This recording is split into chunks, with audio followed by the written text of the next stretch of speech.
The cafe had gone quiet. A young mother sat trembling, clutching her infant close, her eyes stinging with tears as whispers and judgmental stares cut into her like sharp blades.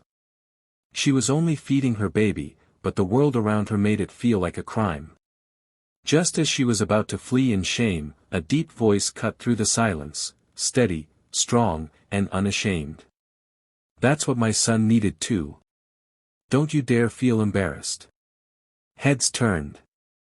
A tall man with kind but tired eyes stood up, his little boy tugging at his sleeve.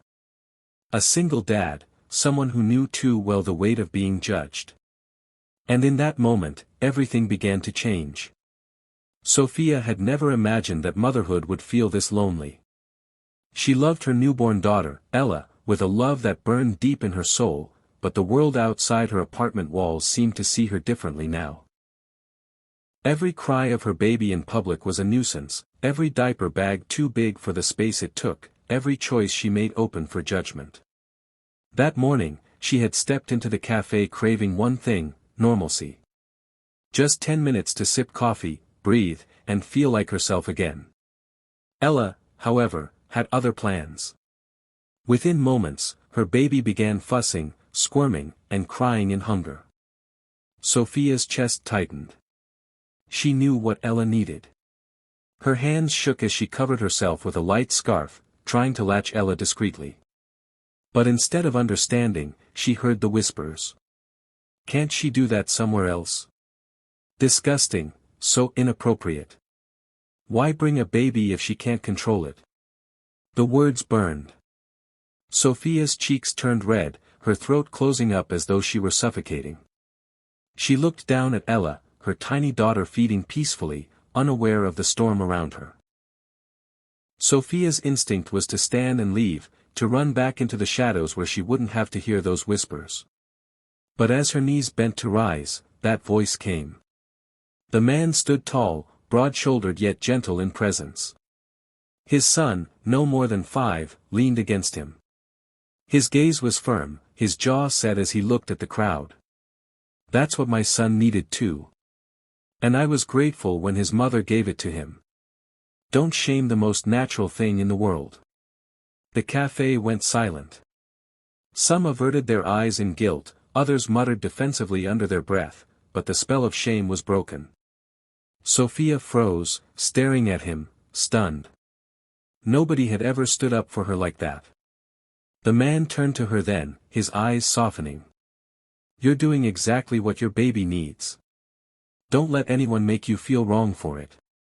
For the first time in weeks, Sophia felt her chest loosen. Tears stung her eyes, not from shame, but relief. After that moment, the man came over to her table with his son. "I'm Daniel," he said simply. "Single dad. This little guy is Noah." Sophia smiled faintly, her nerves still trembling. "I'm Sophia, and this is Ella."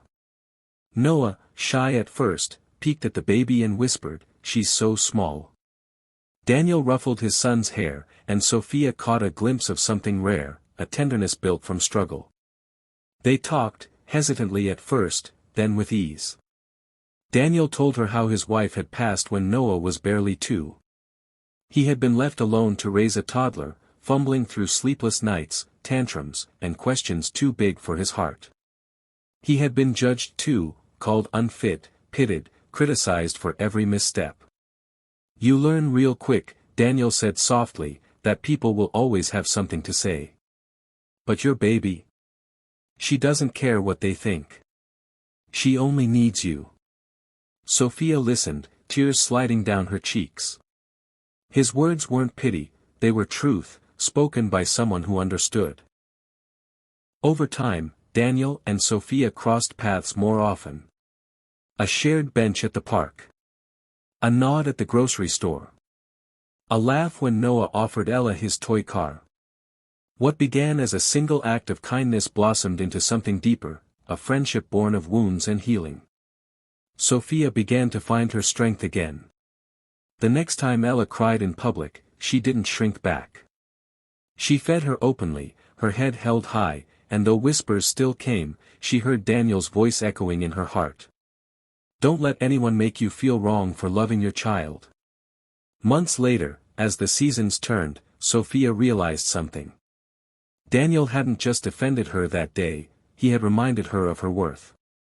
And in return, she had given him something too, the quiet reminder that he wasn't alone anymore. Together, they were just two parents carrying heavy loads, finding light in each other's courage. And sometimes, the bravest love stories don't begin with romance at all. They begin with simple words, spoken at the right time, to remind someone they are not alone. In a world quick to judge, kindness can change everything. Never be ashamed of the love you give your child. Because the right people will see it for what it truly is, a miracle.